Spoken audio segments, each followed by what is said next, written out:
ஹரியானாவுடைய தற்போது வரைக்கும் எண்ணப்பட்ட வாக்குகளுடைய அடிப்படையில் எந்தெந்த கட்சிகள் எவ்வளவு வாக்கு செலுத்தை பெற்றிருக்கிறது என்ற விவரத்தை பார்க்கிறோம். அதன் அடிப்படையில் தற்போது காங்கிரஸ் கட்சி ஒட்டுமொத்தமாக பதிவாகியிருக்கூடிய வாக்களில் 43.76% வாக்களை பெற்றிருக்கிறது. அடுத்ததாக பாஜகவை பொறுத்தவரைக்கும் 36.56% வாக்களை பெற்றிருக்கிறது. தேர்தல் ஆணையத்துடைய அதிகாரப்பூர்வ இணையதளத்தில் பதிவாகியிருக்கூடிய வாக்குகள் இது. பகுஜன் சமாஜ் கட்சியை பொறுத்தவரைக்கும் 1.81% வாக்களை பதிவாகியிருக்கிறது. அடுத்ததாக இந்திய தேசிய காங்கிரஸ் கட்சி 43 இடங்களில் தற்போது முன்னிலை என்பது பதிவாகியிருக்கிறது. ஸோ எந்தெந்த இடங்களில் அந்த தொகுதி வாரியாக காங்கிரஸ் கட்சி முன்னிலை நிலவரத்தை நாம் பார்த்துக் கொண்டிருக்கிறோம். ஜூலானா தொகுதியில் தற்போது காங்கிரஸ் முன்னிலை பெற்றிருக்கிறது. அங்கு போட்டியிடக்கூடிய சுல்தான் ஜவுதாலா என்ற வேட்பாளர் தற்போது முன்னிலை பெற்றிருக்கிறார். அதன் அடிப்படையில் தற்போது பிரதானமாக போட்டியிடக்கூடிய இந்திய தேசிய லோக்தள் கட்சி அர்ஜுன் சௌதாலா ஒரு தொகுதியில் முன்னிலை பெற்றிருக்கிறார். அந்த வேட்பாளருடைய நிலவரத்தை பார்த்துக் கொண்டிருக்கிறோம். பிரதானமாக ஹரியானாவை பொறுத்தவரைக்கும் எப்போதுமே ஒரு மாநில கட்சி அந்தஸ்து என்பது பிரதானமாக அங்கு இருக்கக்கூடிய இந்திய லோக்தள் தேசிய கட்சிக்கும் இன்னொன்றாக ஜேஜேபி கட்சிக்கும் பெரும்பான்மை இருக்கும். என்றால் கடந்த முறை பாஜக தனி பெரும்பான்மை கிடைக்காத நிலையில் ஜேஜேபி பாஜகவோட கூட்டணி அமைத்து ஆட்சி அமைக்க காரணமாக இருந்தது. இந்த முறை அவர்கள் அந்த மக்களிடம் அந்த நம்பிக்கையை பெறவில்லை. அதற்கான நிலவரத்தை பார்த்துக் கொண்டிருக்கிறோம். திரு சிவபிரியன், இப்போ ஹரியானாவிலையும் காங்கிரஸ் கட்சிக்கான முன்னிலை என்பதுதான் வெளியாயிருக்கு. ஜம்மு காஷ்மீரில் ரொம்ப கவனிக்க வேண்டிய விஷயம் 10 ஆண்டுகளுக்கு பிறகு நடைபெறக்கூடிய தேர்தல். அடுத்ததாக காத்திருக்கக்கூடிய சவால்கள் என்ன? இல்லை, ஜம்மு அண்ட் காஷ்மீரை பொறுத்த வரைக்கும் அவங்க ஆட்சிக்கு வந்தாலும் கூட இப்போ ஏற்கனவே திரு உமர் அப்துல்லா அவர்கள் முதலமைச்சராக இருந்த காலகட்டத்தில் அவர் ஒரு பவர்ஃபுல் சீஃப் மினிஸ்டராக இருந்தார். ஏன்னா எல்லா பவர்ஸும் சீஃப் மினிஸ்டர்கிட்ட மட்டும்தான் இருந்தது. இப்போ அவர் சீஃப் மினிஸ்டர் ஆனாலும் கூட இப்போ ட்ரெண்ட்ஸ் வச்சு பார்த்தோம்னா அவருக்கு முதலமைச்சர் ஆவதற்கான வாய்ப்புகள் பிரகாசமாக இருப்பதாக தெரிகிறது. பட் இன்னும் 2-3 மணி நேரம் ஆகும் இதை கன்ஃபார்ம் பண்ணுறதுக்கு. ஸோ அப்போ அவர் அந்த பதவியில் உட்கார்ந்தாலும் கூட அவருக்கான சிக்கல்கள் அதிகமாக இருக்கும். ஏன்னால் இப்போ எல்ஜி தான் அங்கே மோஸ்ட் பவர்ஃபுல் பர்சனாக இருக்கிறார். யூனியன் டெரிட்டரியாக மாற்றினதுனால எல்லா ஃபைல்ஸுமே எல்ஜி த்ரூவாக தான் போகணும். இதில் பிஜேபியினுடைய முடிவு என்னவாக இருக்க போகுதுன்னு பார்க்கணும். என்னென்னா பிஜேபி ஏற்கனவே உள்துறை அமைச்சர் அமித்ஷாவாக இருந்தாலும் சரி, பிரதமர் மோடியாக இருந்தாலும் சரி, எல்லாருமே பாராளுமன்றத்துக்கு உள்ளேயும் சரி வெளியேயும் சரி ஜம்மு அண்ட் காஷ்மீருக்கு மாநில அந்தஸ்து மீண்டும் வழங்கப்படுவதற்கான காலம் வந்துவிட்டது அப்படின்னு சொல்லிகிட்டு இருக்காங்க. ஸோ அது எந்த அளவுக்கு எவ்வளவு சீக்கிரமாக அதை அந்த ஸ்டேட்வுட்டை ரீஸ்டோர் பண்ண போகிறாங்க அப்படிங்கிறத பார்க்கணும். ஏன்னா ஸ்டேட்வுட்டை ரீஸ்டோர் பண்ணுறதும் ஒரு மிகப்பெரிய ஒரு பீப்புள் டு பீப்புள் கான்டாக்டை ஒரு மிகப்பெரிய கான்ஃபிடென்ஸ் பில்டிங் மெஷராக தான் நான் பார்க்குறேன். ஏன்னா ஏற்கனவே ஒரு மாநிலமாக இருந்த ஒரு இடத்தில் நீங்கள் ஒரு அட்மினிஸ்ட்ரேட்டிவ் பர்பஸ்க்காக ஆர்டிகல் 370 அப்ரகேட் பண்ணணுங்கிற ரீசனுக்காக யூனியன் டெரிட்டரியாக பண்ணீங்க. அந்த மாநிலத்தை 2ஆக பிரித்தார்கள். லடாக் ஒரு யூனியன் டெரிட்டரியாக பண்ணிட்டாங்க, ஜேஎன்கே ஒரு யூனியன் டெரிட்டரியாக பண்ணியிருக்காங்க. பட் லடாக்கை மீண்டும் ஜேஎன்கேவோட இணைக்க முடியாதுங்கிறதுல தெளிவாக இருக்காங்க பிஜேபி. ஸ்டேட்வுட் கொடுக்குறோன்னு சொல்லியிருக்காங்க, அதை கொடுக்கலன்னா ஜம்மு அண்ட் காஷ்மீரில் மிகப்பெரிய சிக்கல் இருக்கும். இப்போ எப்படி பாண்டிச்சேரியில் நமக்கு சிக்கல் இருக்கும் முதலமைச்சருக்கும் வேறு, அதாவது இப்போ பாஜக கூட்டணி ஆட்சி இருக்கிறதுனால பெரிய சிக்கல் இல்லை. திரு நாராயணசுவாமி அவர்கள் இருக்கும் பொழுது கிரண்பேடி அவர்களுக்கும் நாராயணசுவாமி அவர்களுக்கும் எவ்வளவு பெரிய பிரச்சனைகள்லாம் வந்ததுங்கிறத நம்ம பார்த்துக்கிட்டு தான் இருந்தோம். ஸோ அது போன்ற விஷயங்கள் ஜம்மு அண்ட் காஷ்மீர் மாதிரி ஒரு சென்சிட்டிவ் ஒரு பார்டர் ஸ்டேட்டில் இருக்கக்கூடாதுங்கிறது தான். ஸோ அதை பிஜேபி எப்படி ஹேண்டில் பண்ண போகிறாங்கங்கிறதையும் பார்க்கணும். சரி, திருமுகானந்தம், ஜம்மு காஷ்மீருடைய நிலவரத்தை பார்த்துட்டு இருக்கோம். தேர்தல் ஆணையத்துடைய தரவுகளின் அடிப்படையிலேயே தற்போது இந்தியா கூட்டணி ஏறக்குறைய 36 இடங்களில் முன்னிலை பெற்றிருக்கிறது. வாக்கு சதவீதமும் கணிசமாக அதிகரிச்சிருக்கிறது நம்மால் பார்க்க முடியுது. பாஜக ஆட்சிக்கு வராத பட்சத்திலும் பாஜக கொடுத்த வாக்குறுதியை தேசிய அளவில் மாநில அந்தஸ்து ஜம்மு காஷ்மீர் யூனியன் பிரதேசத்திற்கு கிடைக்குமா? அதை பாஜக உறுதி செய்யுமா?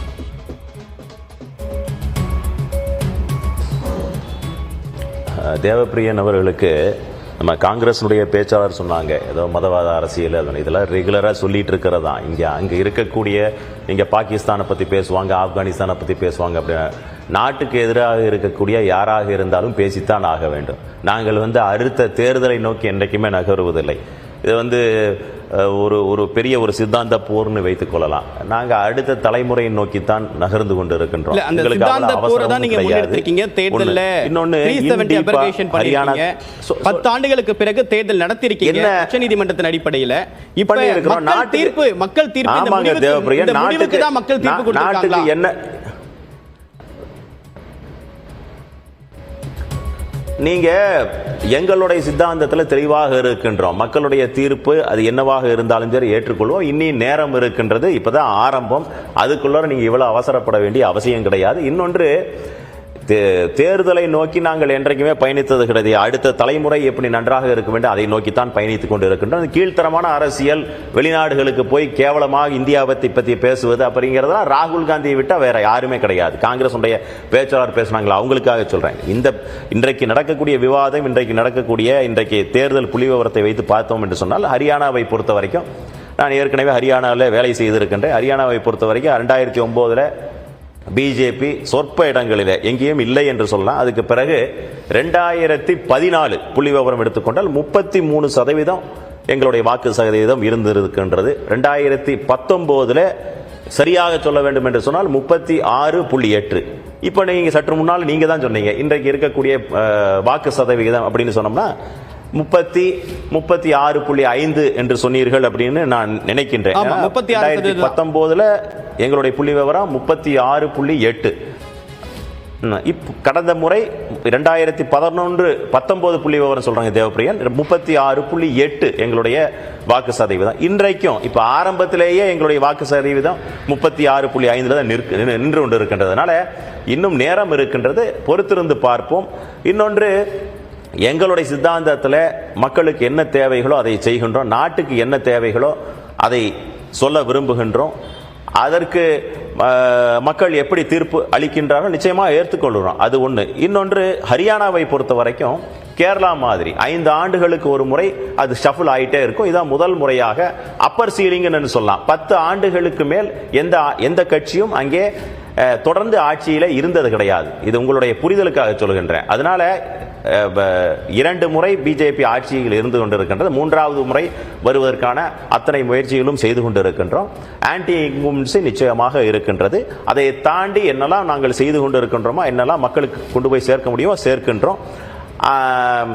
இந்த புள்ளி விவரம், வாக்கு சதவீதத்தினுடைய புள்ளி விவரத்தில் அதிகம்தான் ஆகும். கடந்த முறை 2019 இருந்து துவங்கி 2014, 2019, 2024 இப்படி பார்த்தோம் என்று சொன்னால் நீங்க எங்களுடைய வாக்கு சதவீதம் படிப்படியாக முன்னேறி கொண்டுதான் இருக்கின்றது. இதுல குறிப்பிட்டு சொல்ல வேண்டும் என்று சொன்னா, காங்கிரஸ் அவருடைய பலத்தில் ஜெயிக்கவில்லை. ஹரியானாவுடைய தேர்தலை பற்றி அதை முழுமையாக புரிந்து கொண்டவர்களுக்கு தெரியும். காங்கிரசுக்காக அங்கே யாரும் ஓட்டு போடவில்லை. அங்கே ஜேஜேபி, அதுபோக அப்னா சமாஜ், ஐஎன்எல்டி இவர்களுடைய வாக்கு சதவீதம் வேறு பக்கம் திரும்பி இருக்கின்றது. இதுதான் விஷயம். அங்கே பல்வேறு மக்கள் இருக்கின்றார்கள். அகிர்வால் என்று சொல்லக்கூடிய அந்த பகுதி இருக்கின்றது, பாகர் பகுதி இருக்கின்றது, ஜாட் பகுதி இருக்கின்றது, குருக்ஷேத்திரா பகுதி இருக்கின்றது. முழுமையாக ஆராய்ந்து பார்த்தால் உங்களுக்கு நிச்சயமாக இது தெரியும். அதனால பொறுத்திருந்து பார்ப்போம். நம்பிக்கை இருக்கின்றது. ஒரு டஃப் ஃபைட் நிச்சயமாக கொடுத்து கொண்டு இருக்கின்றோம், அப்படிதான் நினைக்கின்றோம். ஏனென்று சொன்னால் இப்பவே நீங்க சொல்கின்ற அடிப்படையில் 36.5 இன்னும் வாக்கு சதவீதம் அதிகமாகும். அதே போல ஜம்மு காஷ்மீரை பொறுத்த வரைக்கும் அங்கே சுயேட்சைகள் அதிகமாக. ஜம்மு காஷ்மீர் நம்ம அடுத்த சுற்றுல பேசலாம். திரு முருகானந்தம், தற்போது நீங்க குறிப்பிட்டதன் அடிப்படையில் ஜனநாயக் ஜனதா கட்சி கடந்த முறை 10 தொகுதிகளில் கைப்பற்றியிருந்தாங்க. இந்த முறை அவங்களுக்கு எந்த இடத்திலும் முன்னிலை அப்படின்றது கிடைக்கல. ஸோ இதன் மூலமாக காங்கிரஸ் வெர்சஸ் பிஜேபி அப்படின்ற அளவுக்கு இந்த தேர்தல் மாறி இருக்கா? காங்கிரஸ் முக்த் பாரத் அப்படின்ற நிலையில மாறி இப்ப பிஜேபிக்கு ஆல்டர்னேட்டிவ் காங்கிரஸ் தான் அப்படின்ற தேர்வை மக்கள் தேர்ந்தெடுக்க ஆரம்பிச்சிருக்காங்களா அப்படின்ற ஒரு கேள்வியும் முன்னோக்கி இருக்கு. ஏன்னா மாநில கட்சிகள் கடந்த முறை செல்வாக்கு செலுத்தின மாநில கட்சிகள் இந்த முறை பெரிய அளவுக்கு செல்வாக்கு செலுத்தல அப்படின்றது தான் கவனிக்க வேண்டிய விஷயமா இருக்கு. இந்திய தேசிய லோக்தள் ஒரு இடத்துல முன்னிலை பெற்றிருக்காங்க. பாஜக 25 இடங்கள்ல, காங்கிரஸ் 23 இடங்கள்ல. இது தேர்தல் ஆணையத்துடைய அதிகாரப்பூர்வ தரவுகள். இவங்களுடைய ஓட் ஷேர் எப்படி இருக்குன்னு பார்க்கலாம். சரி, நம்ம தொடர்ந்து இது தொடர்பான நேரலையை பார்க்கலாம். ஒரு சிறிய இடைவெளிக்கு பிறகு பொன்ராஜ் ஒரு இடைவெளிக்கு பிறகு உங்கள்கிட்ட